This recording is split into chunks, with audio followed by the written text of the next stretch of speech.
Good morning. Day 13, Appalachian Trail Through Hike 2025.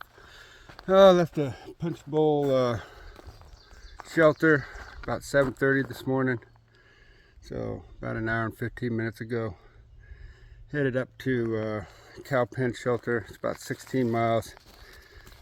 Checked all the water sources, good to go. Looks like it's going to be a hot, muggy one today, so we will see. If we got some views, I'll let you know. Have a great day. This is Peddler's Bridge. I'm not sure what the creek is.